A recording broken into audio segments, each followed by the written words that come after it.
히브리서 4장 1절에서 2절 말씀 같이 읽습니다. 그러므로 우리는 두려워할지니 그의 안식에 들어갈 약속이 남아있을지라도 너희 중에는 혹 이르지 못할 자가 있을까 함이라. 그들과 같이 우리도 복음 전함을 받은 자이나 들은 바 그 말씀이 그들에게 유익하지 못한 것은 듣는 자가 믿음과 결부시키지 아니함이라. 아멘. 히브리서 19번째 시간입니다. 성도의 구원은 취소될 수 있는가?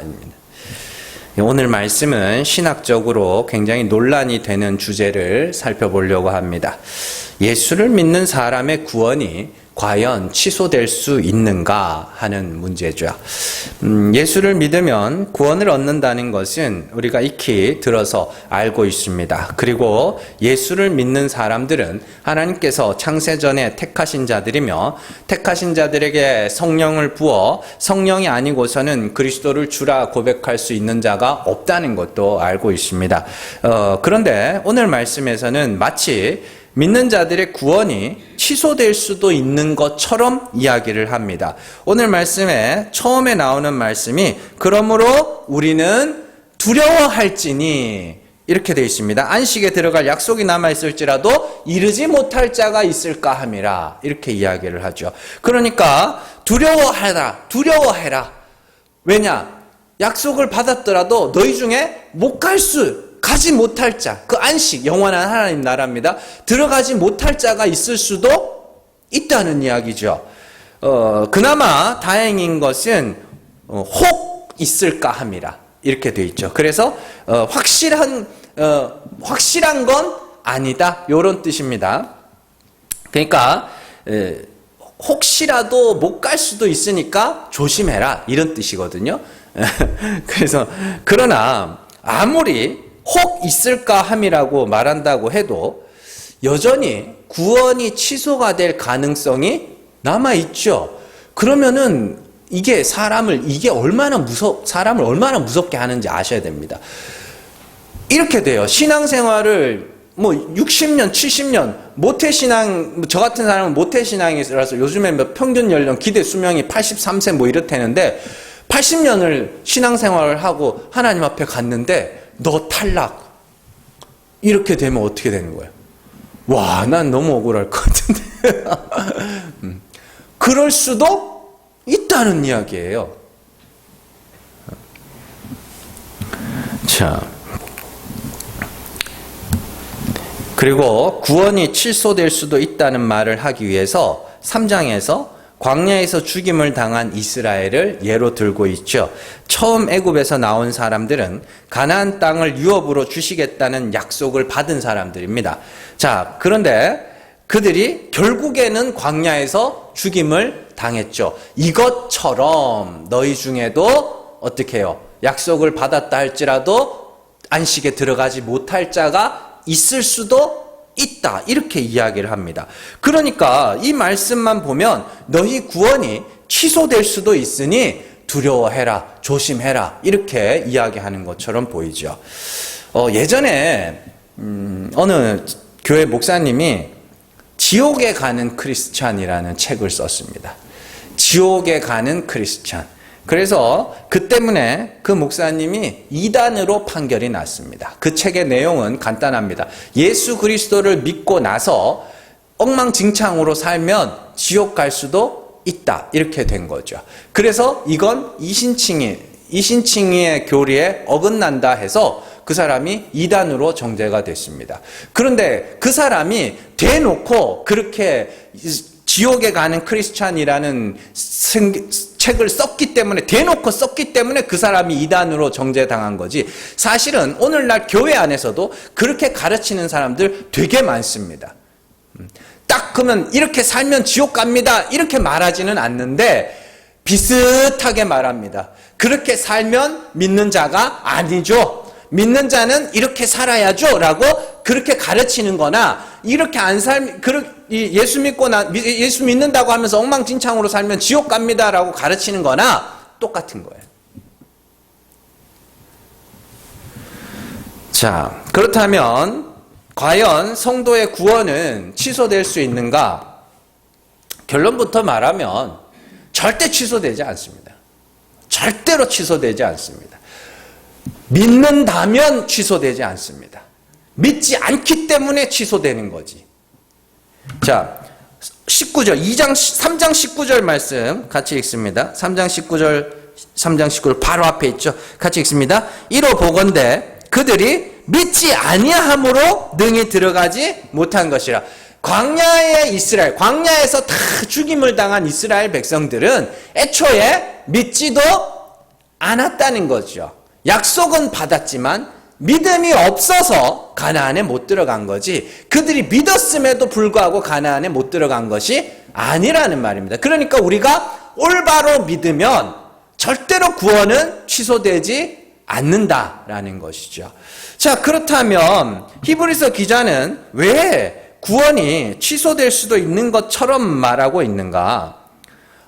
이것은 아는 것과 믿는 것의 차이를 우리가 알라고, 아는 것과 믿는 것의 차이를 알라고 이 이야기를 하고 있는 겁니다. 그래서 2절 말씀에 보면 그들과 같이 우리도 복음 전함을 받은 자이나 들은 바 그 말씀이 우리에게 유익하지 못한 것은 듣는 자가 믿음과 결부시키지 않았다. 들어서 알았으면 반드시 뭐 해야 돼요? 믿음으로 넘어가야 되는 것이죠. 그래서 오늘 우리가 살펴볼 내용은 도대체 아는 것과 믿는 것의 차이가 무엇인가, 이것을 살펴볼 겁니다. 자, 오늘날 성도들에게는 두 가지 문제점이 있습니다. 앞으로는 더 심해질 거라고 저는 확신합니다. 첫 번째 문제가 뭐냐면 제대로 알지 못한다는 겁니다. 제대로 알지 못한다는 것이죠. 미안한 말이지만 한국교회 성도들의 성경에 대한 지식의 수준은 처참할 정도로 미개합니다. 더 심해질 겁니다. 왜냐하면 성도들이 성경을 안 봅니다. 더 심해집니다. 성경은 하나님이 어떤 분인지에 대해서 말하고 있습니다. 그러면 우리가 왜 하나님이 어떤 분인지를 알아야 돼요. 하나님을 알아야 그 하나님하고 올바른 관계를 맺을 거 아닙니까? 하나님을 모르는데 어떻게 올바른 관계를 맺냐고요. 그리고 하나님을 모르는데 그 사람을 진짜 천국에 갖다 데려다 놓는다고 해서 거기가 천국이겠냐고요. 그렇지 않습니다. 하나님하고 화목하기 위해서 우리는 반드시 하나님을 알아야 됩니다. 그리고 하나님이 어떠한 분인지를 나타내도록 알라고 써준 것이 성경입니다. 그래서 우리는 성경을 통해서 어떻게 살아야 되느냐를 고민할 것이 아니라 하나님이 어떠한 분인가를 배워야 하는 것입니다. 그런데 언젠가부터 기독교의 관심은 하나님이 어떠한 분인가가 아니라 하나님이 있느냐 없느냐에 관심이 돌아가 있어요. 저는 이건 사탄의 장난이라고 100% 확신합니다. 하나님이 있느냐 없느냐를, 사도들이 하나님이 있느냐 없느냐를 성도들에게 가르쳐주고 싶었겠냐고요. 선지자들이 하나님이 있느냐 없느냐를 가르쳐주고 싶었겠죠. 아니라니까요. 하나님이 있는 건 당연한 거예요. 당연한 건데 그 살아계신 하나님이 어떤 분인지를 가르쳐주고 싶은 거죠. 그런데 화제를 바꿔버린 거예요. 우리가 사람들이 곤란한 상황에 당하면 말 돌리는 거 아시죠? 말 돌리는 거. 그래서 저는 이제 보통 공격수입니다. 말싸움하면, 집사람하고 말싸움하면 이제 공격수입니다. 막 궁지에 막 몰면은 갑자기 딴 얘기를 합니다. 그러면 이제 그 이야기 걸려가지고 원래 하던 이야기는 잊어버리고 딴 이야기 하는 거죠. 그런 식으로 성경은 하나님이 어떤 분인지에 대해서 우리에게 설명해 주고 있는데 이 사탄 마귀에 장악된 인간들이 그 화제를 바꿔버리는 거예요. 하나님 있긴 있어? 이렇게. 그러니까 오늘날 목회자들이나 교회들이 다 뭐하냐, 하나님 있어. 그걸 증명하려고 애를 쓰는 거죠. 아니, 있는 분은 원래 애초부터 살아계신 하나님이고 원래 존재하고 계신 하나님을 어떻게 우리가 증명을 해야 돼? 증명을 하려고 그래요, 자꾸만. 그러니 하나님이 어떠한 분인지를 다루는 성경, 그걸 갖고 하나님은 있다를 증명하려고 하니까 이게 안 맞는 거예요. 핀트가. 자, 두 번째로 오늘날 성도들의 문제점이 뭐냐면 성도들이 믿는 게 뭔지를 몰라요.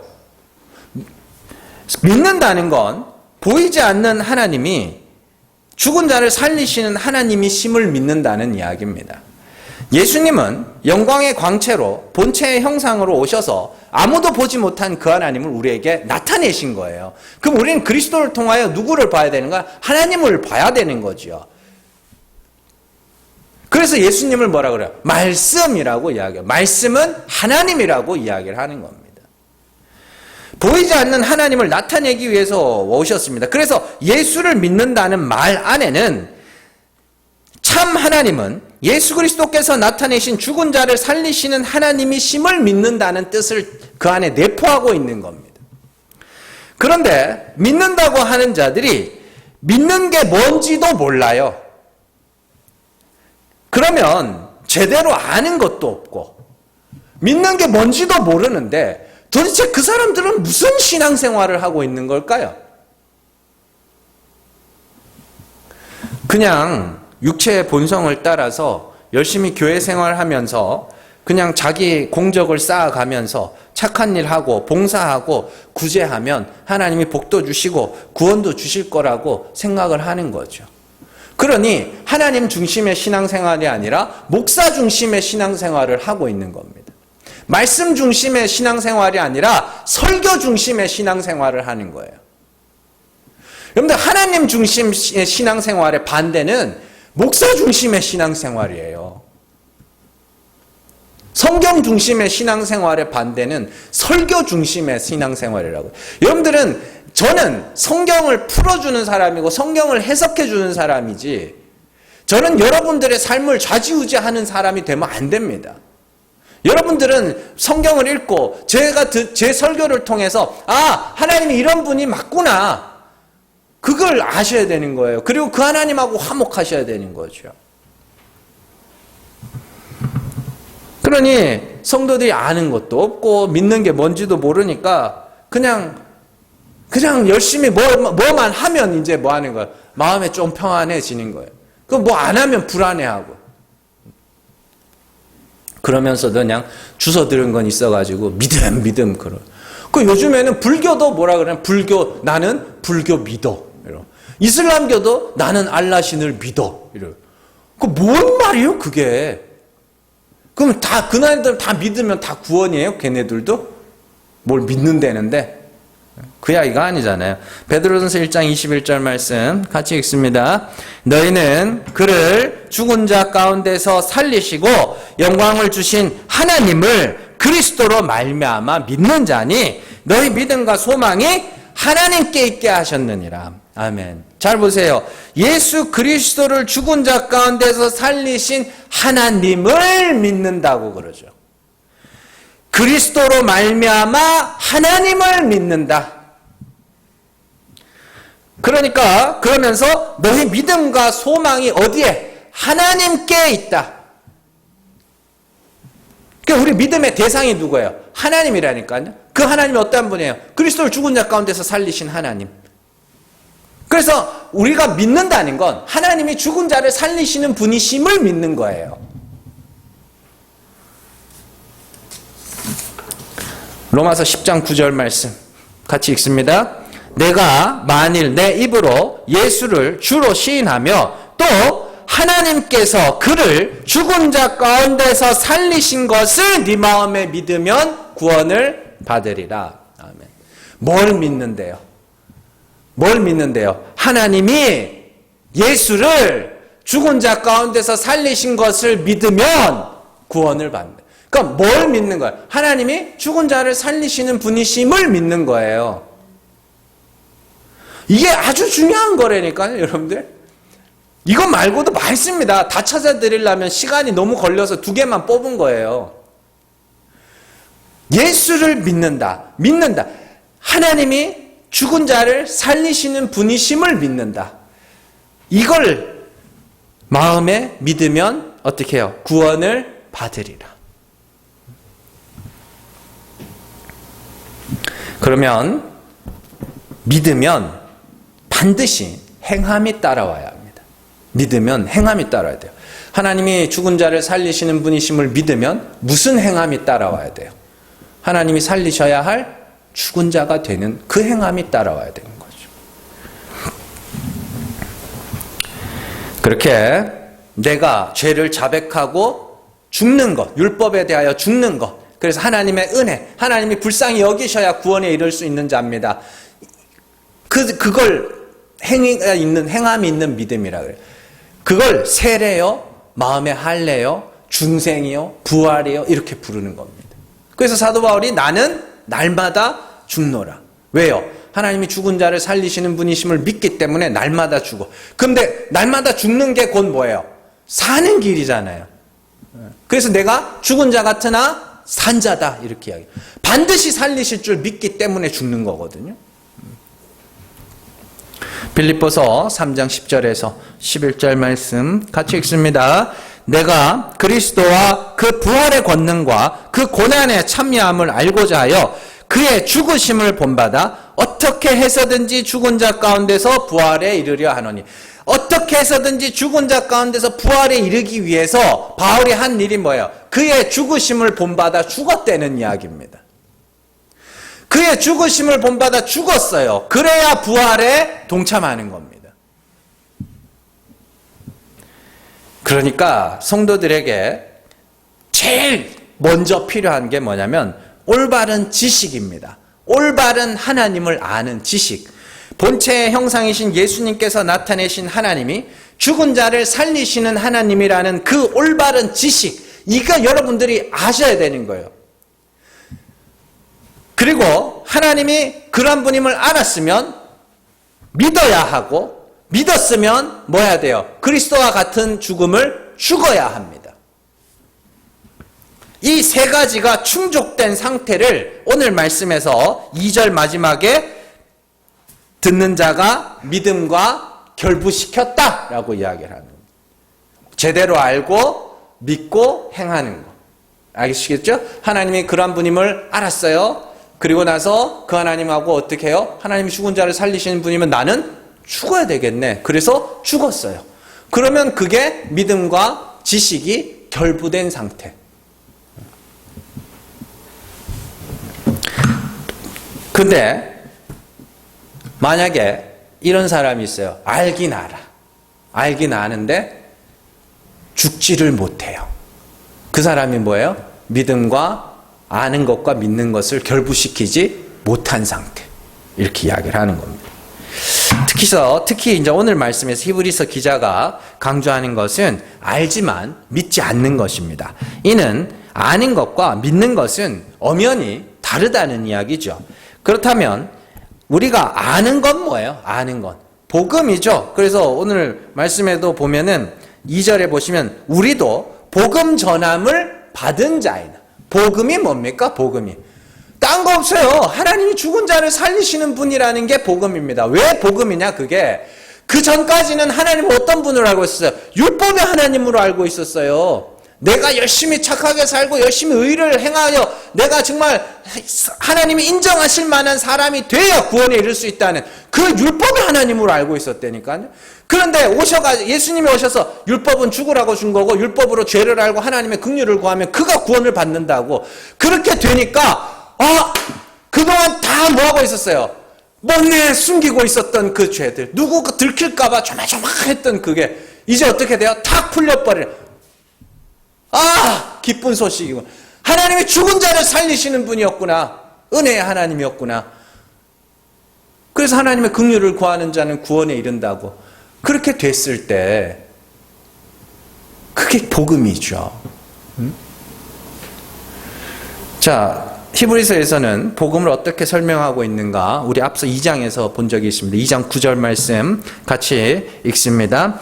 오직 우리가 천사들보다 잠시 동안 못하게 하심을 입은 자 곧 죽음의 고난을 받으심으로 말미암아 영광과 존귀로 관을 쓰신 예수를 보니 이를 행하심은 하나님의 은혜로 말미암아 모든 사람을 위하여 죽음을 맛보려 하심이라. 아멘. 히브리서 2장 14절에서 15절 같이 읽습니다. 자녀들은 혈과 육에 속하였음에 그도 또한 같은 모양으로 혈과 육을 함께 지니심은 죽음을 통하여 죽음의 세력을 잡은 자 곧 마귀를 멸하시며 또 죽기를 무서워함으로 한평생 매어 종로로 타는 모든 자들을 놓아주려 하심이니. 아멘. 이게 히브리서에서 기록된 복음이에요. 이게.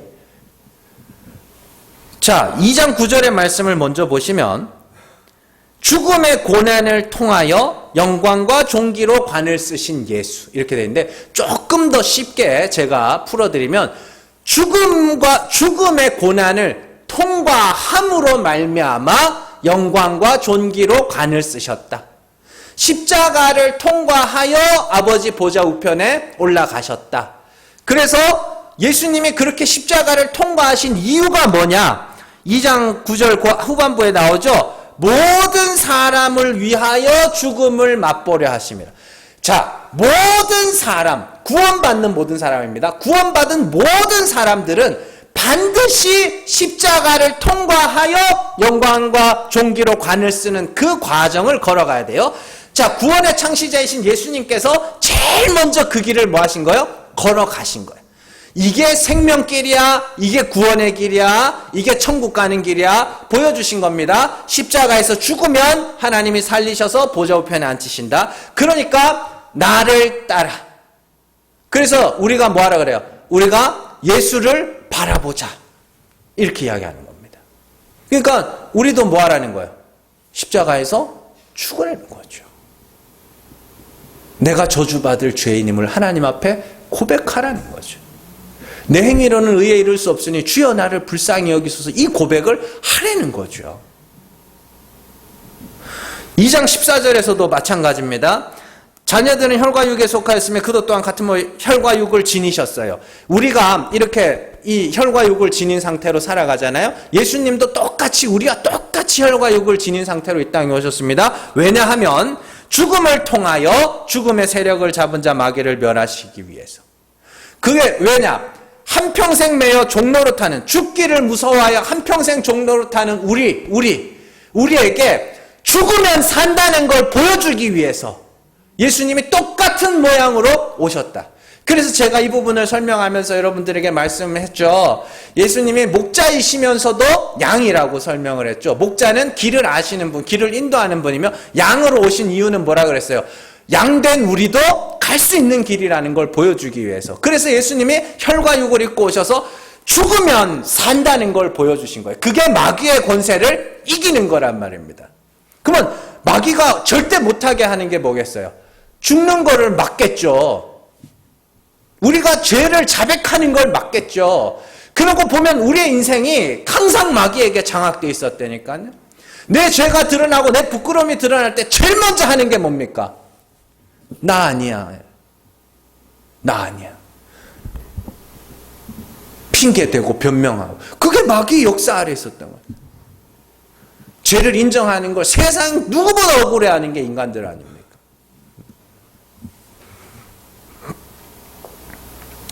자, 보세요. 예수님께서 혈과 육을 입고 오셔서 죽으시자 하나님이 그를 죽은 자 가운데서 살리셔서 영광과 존귀로 관을 씌우셨으니 너희도 그리스도와 같은 죽음을 죽어라. 예수께서 죽으시자 하나님이 죽은 자 가운데서 살리심으로 말미암아 마귀의 죽음의 권세를 잡은 자 마귀를 멸하셨지 않냐. 그러니 너희도 죽는 걸 무서워하지 말고 너희도 예수와 같은 죽음을 죽으라. 이게 이 복음의 핵심, 히브리서에서 기록된 복음의 내용입니다. 그런데 복음을 듣는 자들 중에 믿음과 결부시키지 못한 자들이 있습니다. 그렇다면 그들이 믿음과 결부시키지 못했다는 말이 뭐냐? 하나님이 죽은 자를 살리시는 분이심도 알고 죽어야 산다는 것도 알고 예수님께서 그 하나님이 그러한 분이심을 나타내기 위해 이 땅에 오셨다는 것도 압니다. 그런데 뭘 못해요? 죽지를 못해요. 죽지를 못해요. 그게 알지만 믿지 못하는 겁니다. 그게요. 복음에 순종한다는 것은 예수 그리스도와 같은 죽음을 죽는 겁니다. 사도 바울이 빌립보서에서 아까 전에 말한 것과 같이 내가 그리스도의 부활에 동참하기 위하여 그의 죽으심을 본받는다. 그죠? 그거예요. 그 죽음. 나는 하나님이 불쌍히 여기셔야 하는 죄인입니다. 이 죽음을 죽기를 무서워하는 거죠. 그러나 성령이 역사하시면 반드시 그 죽음을 죽게 하십니다. 자, 출애굽한 이스라엘 백성들 중에 가나안에 들어가지 못한 사람들이 가나안에 들어가지 못한 결정적인 이유가 12정탐꾼 사건이라고 제가 말씀을 드렸죠, 지난 시간에. 자, 이스라엘 백성들은요, 젖과 꿀에 흐르는 땅으로 들어가게 하실 것이라는 하나님의 약속을 들었죠. 약속을 들은 사람들입니다. 그리고 아는 사람들입니다. 그러면 그들에게 필요한 것은 자기들에게 힘이 있든지 없든지 가나안으로 들어가는 거죠. 그게 약속을 믿는 자들이잖아요. 하나님의 약속의 핵심은 젖과 꿀이 흐르는 땅이 아니라 내가 들어가게 하겠답니다. 자, 그 약속의 장면들 한번 볼게요. 출애굽기 3장 8절 말씀 같이 읽습니다. 내가 내려가서 그들을 애굽인의 손에서 건져내고 그들을 그 땅에서 인도하여 아름답고 광대한 땅, 젖과 꿀이 흐르는 땅, 곧 가나안 족속, 헷 족속, 아모리 족속, 브리스 족속, 히위 족속, 여부스 족속의 지방에 데려가려 하노라. 아멘. 제 옆에 나오는 게 뭐예요? 내가예요. 내가 건져내고 내가 인도하여 내가 데려가겠답니다. 여기서 이 하나님의 약속의 핵심은 내가 하겠다예요. 내가 하겠다. 하나님은 너네가 하라고 하신 게 없어요. 내가 할 거야. 그 이야기입니다. 그게 핵심입니다. 약속의 핵심. 그러면 약속을 믿으면 어떻게 돼요? 하나님이 데리고 나오면 데리고 가면 되는 거고, 하나님이 인도하시면 인도 당하여 따라가면 되는 거고, 하나님이 들어가게 하시면 들어가면 되는 겁니다. 그런데 이들이 믿음이 없어요. 믿지를 않았어요. 약속을. 알기는 알고 듣기는 듣고 알기는 알았는데 뭘 못해요? 믿지를 못해요. 그래서 어떤 일이 했느냐? 민수기 13장 33절 같이 읽습니다. 거기서 네피림 후손인 아낙 자손의 거인들을 보았나니 우리는 스스로 보기에도 메뚜기 같으니 그들이 보기에도 그와 같았을 것이니라. 민수기 14장 8절에서 9절 같이 읽습니다. 여호와께서 우리를 기뻐하시면 우리를 그 땅으로 인도하여 들으시고 그 땅을 우리에게 주시리라. 이는 과연 젖과 꿀이 흐르는 땅이니라. 다만 여호와를 거역하지는 말라. 또 그 땅 백성을 두려워하지 말라. 그들은 우리의 먹이라. 그들의 보호자는 그들에게서 떠났고 여호와는 우리와 함께 하시느니라. 그들을 두려워하지 말라 하니. 아멘. 앞에 민수기 13장 33절의 말씀은 이스라엘의 10명의 정탐꾼과 이스라엘 백성들의 말입니다. 그리고 14장은 갈렙의 말입니다. 자, 무슨 차이인지를 아셔야 돼요. 이게 무슨 차이인지. 갈렙이 믿음이 좋았어. 이게 아닙니다. 갈렙은 하나님의 약속을 믿고 있었어요. 그렇기 때문에 여호와 하나님께서 우리와 함께하고 계시고, 왜요? 약속하셨거든요. 하나님이 건져내시고 인도하시고 데리고 갈 거라고 약속하셨거든요. 그게 곧 뭐예요? 우리와 함께 하신다는 증거 아닙니까? 약속하셨거든요. 그러니까 일단 뭐 하면 돼요? 일단 가면 돼요. 그게 믿음이 있는 사람입니다. 믿음이 없는 사람들은 뭐 하냐면 우리는 그들의 먹이야. 그들이 보기에 우리는 메뚜기 같은 사람이야. 자꾸만 뭐 하는 거예요? 하나님 어디 갔어? 하나님 어디 갔어? 약속 어디 갔어요? 없잖아요. 약속이고 뭐밖에 안 보이는 거예요? 나랑 그 사람밖에 안 보여요. 정확하게 말하면 나밖에 안 보이는 거예요. 그들이 하나님이 건져내서 하나님의 인도에서 하나님이 들어가겠다고 하는 약속을 못 믿으니까, 약속을 안 믿었다? 그래서 아무것도 안 했다? 이게 아니라 약속을 못 믿으니까 자꾸 내가 뭘 하려고 그러는 거예요. 약속을 못 믿는다. 하나님을 못 믿는다는 건 자꾸 내가 뭘 하려고 그래요. 그러니까 내가 모자라니까, 내가 부족하니까, 내가 힘이 없으니까, 내가 무기가 없으니까, 내 군대가 약하고 우리가 덩치가 작으니까 못한다는 거예요. 못한다는 게 중요한 게 아니고 자꾸 나를 비교하는 게 중요한 거예요. 약속을 믿으면 하나님이 가라 그러면 가는 거예요, 그냥.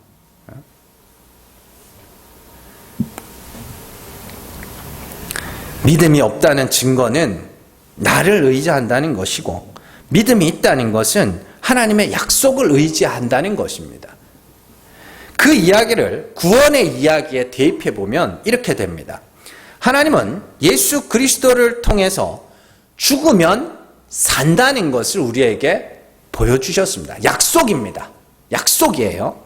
그래서 예수님이 친히 하나님이 그냥 말씀으로만 그렇게 하신 게 아니고 예수님이 친히 혈과 육을 입고 오셔서 친히 죽으셨어요. 그래서 하나님이 살리셔서 보좌 우편에 앉히셨어요. 보여주셨어요. 예수님이 증거하셨어요. 증언하셨어요. 말씀으로도 하시고 실제로 보여주기도 하셨습니다. 그래서 예수님의 죽음과 부활이 곧 하나님의 뭐예요? 약속입니다. 복음이고 약속이죠. 그래서 1절 말씀, 우리는 두려워할지니 그의 안식에 들어갈 약속이 남아있을지라도 너희 중에는 혹 이르지 못할 자가 있을까. 약속이 뭐냐면 죽으면 산다. 이게 약속이에요. 그러면 약속을 믿으면 뭐 하는 거예요? 죽는 거죠. 못 믿으면 죽기를 무서워하여 다시 마귀의 종로로 타게 되는 겁니다. 이 이야기입니다. 자, 약속을 믿지 않는 자들은 죽지를 못해요. 자꾸만 내가 뭘 해야 된다. 자꾸만 내가 뭘 해야 된다는 생각을 하는 겁니다. 죽으면 살린다는 하나님의 약속을 믿으면 죽는 거고, 믿지 않으면 내가 살래. 내가 의로운 자가 돼야지. 내가 그래도 하나님 앞에 부끄럽지 않은 자가 돼야지. 이렇게 간다니까요. 그래서 사도 바울은 내가 살겠다는 것을 율법 아래에 있다 하고, 내가 죽고 하나님의 긍휼을 부르짖는 걸 은혜 아래에 있다고 이야기를 합니다. 로마서 6장 14절에서 15절 말씀 같이 읽습니다. 죄가 너희를 주장하지 못하리니 이는 너희가 법 아래에 있지 아니하고 은혜 아래에 있음이라. 그런즉 어찌하리 우리가 법 아래에 있지 아니하고 은혜 아래에 있으니 죄를 지으리요 그럴 수 없느니라. 우리는 어디 있다 그래요? 은혜 아래에 있다 그러죠. 그러면 다른 사람들은 법 아래에 있다 그래요. 법 아래에 있다는 건 내가 열심히 성실하고 착하게 살아서 내가 의롭다함을 이루겠다는 것이고, 은혜 아래에 있다는 건 하나님 나를 불쌍히 여겨주셔서 이 자리에 있다는 겁니다. 그래서 이들을, 은혜 아래에 있는 자들을 죽었다고 이야기를 하는 거고, 이 자들을 뭐 하는 거냐면 자기가 살겠다 하는 자들이라고 합니다.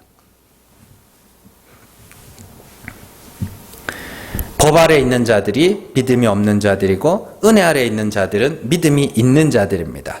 모든 인간은 이 둘 중 하나에 속해 있습니다. 정확하게 말하면 모든 사람이 법 아래에서 태어나는데 하나님께서 그 중에 택하신 자들을 택하여 법 아래에서 은혜 아래로 옮기시는 겁니다. 이해되시죠? 다 법 아래 태어나는데 그 중에 몇을 하나님이 택하셔서 은혜 아래로 옮기시는 것이에요. 그들을 하나님이 택하심을 받은 자, 하나님의 아들들이라고 칭하는 것이죠. 자, 그런데 문제는 뭐냐면 법 아래에 있는 자들 중에서도 복음을 들은 자, 약속을 아는 자들이 있을까요, 없을까요? 있습니다. 법 아래에 있는데도 복음을 듣고 하나님이 그런 분임을 아는 자들이 있어요. 근데 그들은 여전히 어디 있어요? 법 아래에 있어요. 근데 답답한 게 뭐냐면 아는 걸 믿는 걸로 착각하는 거예요. 아는 걸 하나님이 죽은 자를 살리시는 분이시구나. 아, 구원은 그렇게 얻는 거구나. 아는 걸 믿는 걸로 착각한다는 거죠. 그건 아닙니다. 아는 것은 믿는 것이 아닙니다. 그냥 아는 건 아는 것일 뿐입니다. 알았으면 뭐 해야 돼요? 믿고 행해야죠. 하나님이 죽은 자를 살리시는 분이심을 알았으면 하나님이 살리셔야 할 죽은 자가 돼야죠. 내 죄를 자백하고 하나님 앞에 회개를 해야죠. 그 행함이 없으면 어떻게 그걸 믿는다고 합니까? 그건 그냥 안다고 이야기를 하는 거지. 오늘 말씀이 그 이야기입니다. 하나님이 가나안 땅에 내가 너희를 데려가겠다고 했으면 그냥 가는 거예요. 내가 힘이 있든지 없든지 우리의 군사가 강하든지 약하든지 아무 상관없어요. 하나님이 데리고 가겠다 약속하셨기 때문에 그냥 가는 겁니다. 그게 믿음이 있는 거예요.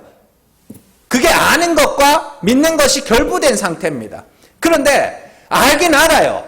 하나님이 데려가겠다고 약속한 거 받았어요. 알아요. 근데 정작 앞에 가서는 내가 정복해야 돼. 이러고 있는, 그게 믿음이 없는 거예요. 아는 것은 지식의 영역이고, 믿는 것은 아는 것에 행위가 더해져야 그걸 믿는 것이라고 이야기를 합니다. 예를 들어서 설명을 해볼게요. 자, 제가 이제 저희 애들이 너무 빨리 커요. 이 애들이 커가면은 참 이렇게 옷은 대충 이렇게 빌려 입어도, 얻어 입어도 되고, 뭐, 중고 사서 입어도 되고, 그래요. 근데 이제 신발은요, 좀 꺼림칙해요. 남의 신던 거 신기가. 그래서 이제 제가 이제 돈을 조금 모았습니다. 그래서 애들 신발을 사줘야 되겠다. 그랬어요. 그래서 제가 이제 애들한테 모아놓고 이야기를 했습니다. 아빠가 신발 사줄게. 약속했습니다. 약속한 거예요. 자, 근데 이제 지금부터는 여기까지는 이제 사실이고 이제 지금부터 가정입니다. 근데 이제 큰 애가 이건 만약입니다. 진짜 그랬다는 게, 큰 애가 밖에서 자꾸 사고를 치고 돌아다니네. 네? 사고를 치고 돌아다니. 그래서 이제 신발을 사주기로 했어요. 그러면 얘 큰 애가 내가 사고 많이 쳤으니까 아빠가 신발 안 사주겠지? 그건 약속을 믿는 거야, 안 믿는 거야? 안 믿는 거야. 내가 사고를 쳤든지 안 쳤든지 간에, 시험을 쳤는데 시험 성적이 좋든지 안 좋든지 간에 아빠가 사주기로 약속을 하셨고, 우리 아빠는 약속을 지키시는 분이고, 그래서 그 약속을 믿으면 내가 성적 꼬라지가 반에서 꼴등을 했든지, 밖에 가가지고 터져가지고 경찰서에 갔다 왔든지 아무 상관없어요. 뭐 하는 거야? 아버지 앞에 가가지고 아빠 신발 그게 약속을 믿는 거예요. 그러면 약속을 안 믿는 자는 어떤 자냐? 내가 밖에 가가지고 사고를 쳤어. 친구하고 싸우다가 경찰서 붙들려 갔어. 그래서 이제 유치장에서 하룻밤 자고 이제 나와가지고 아버지가 신발 안 사주겠지? 그래서 신발 달라는 소리도 못해. 그게 약속을 안 믿는 거예요. 하나님이 여러분에게 보시는 거는 예수입니다. 예수 십자가. 에? 내가 좀 못되게 살고, 내가 좀 사고치고, 중독도 못 끊고 그런다고 하나님의 약속이 어긋나지 않습니다. 우리는 도리어 그 죄들로 말미암아 뭐 하는 거예요? 그래서 나는 하나님이 불쌍히 여겨주셔야 되는 자입니다. 그래서 나는 십자가가 필요한 자입니다. 그렇게 죽는 거예요. 날마다 죽으면 그가 사는 겁니다. 히브리서 4장 16절 말씀 같이 읽습니다. 그러므로 우리는 긍휼하심을 받고 때를 따라 돕는 은혜를 얻기 위하여 은혜의 보좌 앞에 담대히 나아갈 것이냐. 담대히 나아갈 것이라는 말이 왜 나오냐면, 하나님이 죽은 자를 살리시겠다 약속을 하셨기 때문에 네 행위가 어떻든지 간에, 네 삶이 어떻든지 간에 제발 좀 약속을 믿고 하나님 앞에 죄를 자백하고 죽으라는 이야기입니다. 그러면 살리니까 겁내지 말고 무서워하지 말고, 하나님이 우리를 지어 놓으셨어요. 하나님이 우리의 부족함과 연약함을 왜 모르시겠냐고요. 그래서 이 말씀 4장 16절 뒤에 가면 우리의 연약함을 동정하지 못하실 분이 아니라고 이야기를 합니다. 그러니까 무서워하지 마세요. 하나님이 내가 이렇게 살면 하나님이 날 이렇게 할 거 아닌가? 그런 거 무서워하지 마세요. 그렇다고 해서 그러면 막 살 수 있느냐? 막 살지 못합니다. 왜냐하면 은혜를 알기 때문에, 성령이 우리 안에 있기 때문에 막 살지 못해요. 내가 내 죄를 봐버렸는데 어떻게 막 살 수 있겠냐고요. 그건 다 성령이 여러분들 안에서 절제할 건 절제하실 겁니다. 그러나 여러분들 내가 어떻게 돼야 한다는 그 두려움을 벗어 던지시고 약속을 믿고 하나님 앞에서 담대하게 뭐하여? 죽으셔요. 죄를 자백하세요. 죄를 자백하시고 하나님의 긍휼 그것만 의지하는 자가 되세요. 그게 믿음이 있는 자입니다. 그러니 이제는 담대하게 그리스도와 같이 십자가에서 죽으세요. 내가 죄인 맞다고 고백하고 그래서 나는 하나님의 긍휼이 필요한 자입니다. 하나님 죽은 자를 살리신다고 약속하셨잖아요. 그래서 내가 이렇게 죽었습니다. 주여 나를 불쌍히 여겨 주시옵소서. 그는 반드시 살리실 것이기 때문에 여러분들이 이미 산자처럼 기뻐하고 감사할 수 있는 것이죠. 잘 기억하시고 아는 것과 믿는 것이 결부된 진짜 참 성도가 되시기를 주님의 이름으로 축원합니다. 기도하겠습니다.